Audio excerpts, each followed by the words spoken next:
आऊज़ु बिल्लाहि मिनश शैतानिर रजीम बिस्मिल्लाहिर्रहमानिर्रहीम। अल्लाह के नाम से शुरू जो बड़ा मेहरबान और नहायत रहम करने वाला है। दोस्तों, अल्लाह तबारक व तआला कुरान पाक में इरशाद फरमाते हैं कि मैंने जिन्नों और इंसानों को सिर्फ और सिर्फ अपनी इबादत के लिए पैदा फरमाया। दोस्तों, कुरान पाक की इस आयत करीमा के अंदर अगर गौर किया जाए तो इस दुनिया के तमाम तर मखलूक़ात में से सिर्फ दो मखलूक़ात ऐसी हैं कि जिनको सिर्फ अल्लाह पाक ने अपनी इबादत के लिए पैदा किया, एक जिन्नात और दूसरे इंसान।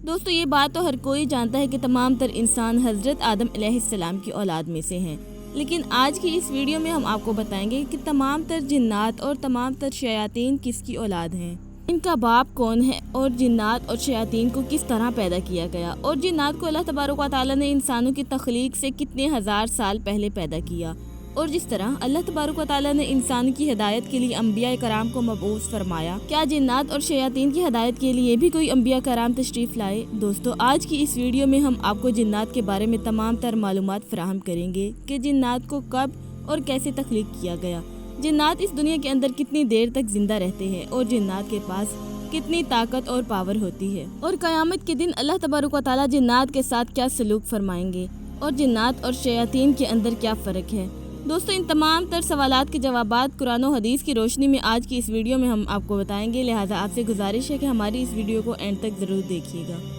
जिन्नात अल्लाह पाक की वो मखलूक हैं कि जिनके वजूद का इनकार करना कुफर है, क्योंकि अल्लाह पाक ने कुरान पाक में साफ अल्फाज में इरशाद फरमाया है कि जिन्नात अल्लाह की मखलूक हैं। दोस्तों, जिस तरह इंसानों के अंदर दो तरह के गिरोह पाए जाते हैं, एक मुसलमान और दूसरे काफिर, इसी तरह जिन्नात के अंदर भी दो तरह के गिरोह पाए जाते हैं। एक वो जो अल्लाह तबारक व तआला की वहदानियत पर ईमान रखते हैं यानी मुसलमान, और दूसरे वो जो अल्लाह तबारक व तआला की वहदानियत पर ईमान नहीं रखते यानी काफिर। दोस्तों, वैसे तो अल्लाह तबारक व तआला ने इस रोए ज़मीन पर जिन्नात और इंसानों की तख्लीक से पहले बहुत सारे मखलूक़ात को पैदा किया, लेकिन अल्लाह तबारक व तआला ने इस रोए ज़मीन पर इंसानों की तख्लीक से पहले अपनी इबादत के लिए जिस मखलूक को पैदा किया वो मखलूक जिन्नात थे।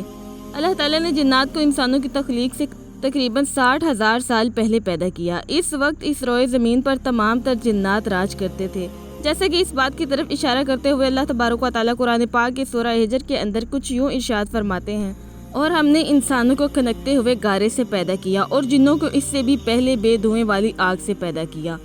दोस्तों, कुरान पाक की इस आयत करीमा से साफ साफ पता चलता है कि अल्लाह तबारक व तआला ने जिन्नात को इंसानों की तख्लीक से पहले पैदा फरमाया। यह आयत करीमा इस बात की दलील है कि जिन्नात की तख्लीक इंसानों की तख्लीक से पहले हो चुकी थी। और इसी आयत करीमा के अंदर अल्लाह तबारक व तआला ने यह भी बयान फरमा दिया कि तमाम तर जिन्नात और शयातीन को अल्लाह तबारक व तआला ने बेधुएं वाली आग से पैदा किया,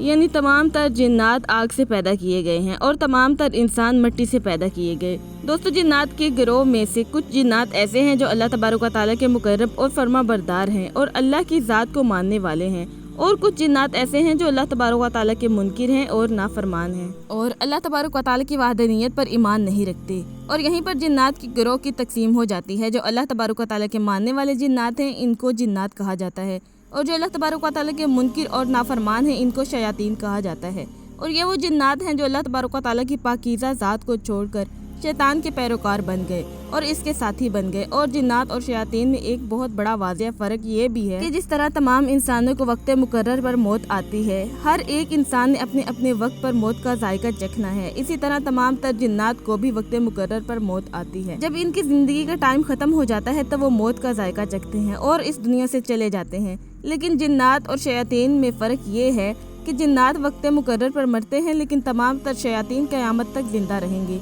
तमाम तर शयातीन को क़यामत वाले दिन जब हज़रत इसराफील अलैहिस्सलाम सूर फूंकेंगे, इस वक्त शैतान मरदूद को मौत आएगी और इसी वक्त शैतान मरदूद के साथ तमाम तर शयातीन को भी मौत आएगी। दोस्तों, जिस तरह अल्लाह तबारक व तआला ने तमाम तर इंसानों से पहले अपने प्यारे नबी हज़रत आदम अलैहिस्सलाम को पैदा फरमाया और फिर इन्हीं से तमाम नस्ल इंसानी को पैदा फरमाया, इसी वजह से हज़रत आदम अलैहिस्सलाम को अबुल बशर कहा जाता है।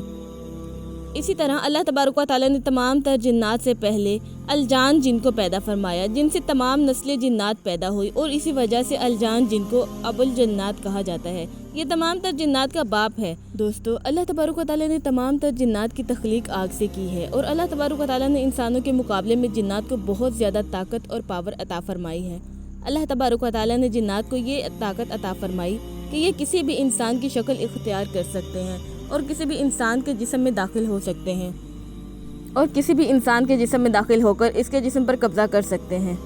جنات کو اللہ تبارک و تعالیٰ نے یہ طاقت بھی عطا فرمائی ہے کہ یہ دنیا کی ہر ایک مخلوق کو دیکھ سکتے ہیں، لیکن دنیا کی ہر ایک مخلوق جنات کو نہیں دیکھ سکتی۔ جیسے کہ انسانوں میں سے ہر کوئی انسان جنات کو نہیں دیکھ سکتا، اور جن اور انسانوں کے اندر ایک فرق یہ بھی ہے کہ جنات کو اللہ تبارک و تعالیٰ نے انسانوں کے مقابلے میں بہت زیادہ عمریں عطا فرمائی ہیں۔ ان کی عمریں ہزاروں سالوں پر مشتمل ہوتی ہیں اور یہ ہزاروں سال تک زندہ رہتے ہیں، لیکن جیسے کہ ہم پہلے بتا چکے ہیں کہ تمام تر جنات وقت مقرر پر موت کا ذائقہ چکھتے ہیں، لہٰذا شیاطین کا معاملہ اس سے برعکس ہے۔ تمام تر شیاطین شیطان کے ساتھ قیامت تک زندہ رہیں گے اور پھر قیامت کے دن ان کو موت آئے گی۔ ان کو یہ مہلت اسی وجہ سے دی گئی ہے کیونکہ اللہ تبارک و تعالیٰ نے شیطان مردود کو اپنی بارگاہ سے مردود کر کے نکالا، تو اس وقت شیطان مردود نے اللہ تبارک و تعالیٰ سے قیامت تک زندہ رہنے کی مہلت مانگی، جو کہ اللہ تبارک و تعالیٰ نے شیطان مردود کو یہ مہلت عطا فرما دی، لہٰذا اس وجہ سے شیطان مردود قیامت تک زندہ رہے گا، اور اسی وجہ سے شیطان مردود کی پیروکار شیاطین جن وہ بھی قیامت تک زندہ رہیں گے۔ دوستو، قرآن پاک کے اندر الجان نامی جن جس کا ذکر ملتا ہے، اس کے متعلق حضرت ابن عباس رضی اللہ تعالی عنہ فرماتے ہیں کہ الجان جن سے مراد تمام جنات کا باپ ہے، جس سے تمام تر جنات کو پیدا کیا گیا، اور تمام تر شیاطین کا باپ ابلیس مردود ہے۔ حضرت ابن عباس رضی اللہ تعالی عنہ بیان فرماتے ہیں، جنات میں سے کچھ مسلمان بھی ہوتے ہیں اور کچھ کافر ہیں، یہ مرتے بھی ہیں اور پیدا بھی ہوتے ہیں، لیکن شیاطین میں سے کوئی بھی مسلمان نہیں اور نہ ہی ان کو موت آئے گی۔ جس وقت ابلیس مردود کو موت آئے گی، اسی وقت تمام تر شیاطین کو بھی موت آئے گی۔ دوستو، حضرت آدم علیہ السلام کی تخلیق سے 60,000 سال پہلے اللہ تبارک و تعالیٰ نے ابو الجنات کو پیدا فرمایا اور پھر ان کا جوڑا بنا کر زمین پر بسا دیا۔ اسی عرصے کے دوران ان کی نسل بہت زیادہ پھیل گئی اور جنات کی تعداد بہت زیادہ بڑھ گئی۔ شروع میں یہ تمام تر جنات اللہ تبارک و تعالیٰ کے فرما بردار اور عبادت گزار تھے، لیکن آہستہ آہستہ وقت کے ساتھ ساتھ یہ جنات شریر ہوتے چلے گئے اور اللہ تبارک و تعالیٰ کی نافرمانیاں کرنے لگے اور زمین کے اندر فتنہ فساد اور قتل و غارت کرنے لگے۔ اس وقت ان کے درمیان بغض اور حسد پھیل گیا۔ اس کے بعد زمین کے اندر خوب خون ریزی شروع ہو گئی۔ اس طرح جب جنات آپس کے اندر ایک دوسرے کو مارنے لگے تو اس وقت اللہ تبارک و تعالیٰ نے عزازیل، جو کہ شیطان مردود کا پرانا نام تھا، اس کو فرشتوں کے ہمراہ زمین پر بھیجا۔ دوستو، یہاں پر آپ کو بتاتے چلیں کہ اس وقت عزازیل شیطان مردود اللہ تبارک و تعالیٰ کا عبادت گزار اور مقرب فرشتہ تھا، لہٰذا اس وقت سے اللہ تبارک و تعالیٰ نے فرشتوں کے ہمراہ عزازیل کو زمین پر بھیجا تاکہ وہ جنات کے فتنے فساد کو ختم کریں۔ اللہ تبارک و تعالیٰ نے عزازیل کو یہ حکم دیا کہ فرشتوں کی ایک جماعت لے کر زمین پر جاؤ اور جنات کو زمین سے نکال دو۔ چنانچہ عزازیل نے اللہ تبارک و تعالیٰ کے حکم کے مطابق فرشتوں کی ایک جماعت کو اپنے ساتھ لیا اور زمین کی طرف روانہ ہو گیا۔ اس وقت اس روئے زمین پر فرشتوں اور جنات کے درمیان ایک زبردست جنگ ہوئی، جس کے اندر بہت سارے جنات مارے گئے اور بالآخر جنات کو فرشتوں کے ہاتھوں شکست کھانی پڑی۔ اس وقت عزازیل نے اللہ تبارک و تعالیٰ کے حکم کے مطابق جنات کو زمین سے نکال کر جنگلوں اور جزیروں کی طرف بھیج دیا، لہٰذا اسی وجہ سے اب جنات زیادہ تر جنگلوں اور جزیروں کے اندر رہتے ہیں۔ دوستو، کیا اللہ تبارک و تعالیٰ نے جنات کی رہنمائی کے لیے کسی نبی کو بھیجا یا نہیں؟ تو اس کے متعلق روایات میں آتا ہے کہ جنات کی زندگی دو قسم پر مشتمل ہے۔ ایک وہ زندگی جو تمام تر جنات نے انسانوں سے پہلے گزاری، اور ایک وہ زندگی جو تمام تر انسانوں کی تخلیق کے بعد جنات نے گزاری۔ حضرت آدم علیہ السلام اور جنات کی تخلیق کے بعد جو جنات نے زندگی گزاری، تو اس زندگی کے اندر اللہ تبارک و تعالیٰ نے تمام تر انبیاء کو مبعوث فرمایا، اور یہ تمام تر انبیاء کرام انسانوں اور جنات دونوں کی رہنمائی اور ہدایت کے لیے تشریف لائے۔ لیکن یہاں پر سوال یہ پیدا ہوتا ہے کہ تمام انسانوں کی تخلیق سے پہلے جو جنات نے زندگی گزاری، اس زندگی کے اندر کوئی نبی آیا یا نہیں؟ تو اس کے متعلق روایات میں آتا ہے کہ حضرت آدم علیہ السلام کی تخلیق سے پہلے جو جنات نے زندگی گزاری، اس زندگی کے اندر بھی اللہ تبارک و تعالیٰ نے جنات کی ہدایت کے لیے اپنے انبیاء کرام کو بھیجا۔ لیکن فرق صرف اتنا ہے کہ جو حضرت آدم علیہ السلام کی تخلیق سے پہلے جنات کی طرف انبیاء کرام بھیجے گئے وہ انہی کے نسل میں سے تھے، یعنی جنات میں سے تھے، اور جو حضرت آدم علیہ السلام کی تخلیق کے بعد انبیاء کرام تشریف لائے وہ انسانوں کی نسل میں سے تھے۔ دوستو، تاریخ کی کتابوں میں ایسے بہت سارے انبیاء کرام کا ذکر ملتا ہے جو جنات کی نسل میں سے تھے، لیکن جنات نے اللہ تبارک و تعالیٰ کی نافرمانی کی اور معاذ اللہ ان انبیاء کرام کو شہید کر دیا۔ دوستو، جس طرح تمام تر انسانوں کو قیامت کے دن حساب و کتاب لیا جائے گا اور ان کے اعمال کے مطابق ان کو جنتی یا جہنمی ہونے کا فیصلہ سنایا جائے گا، اسی طرح قیامت کے دن تمام تر جنات کا بھی حساب و کتاب لیا جائے گا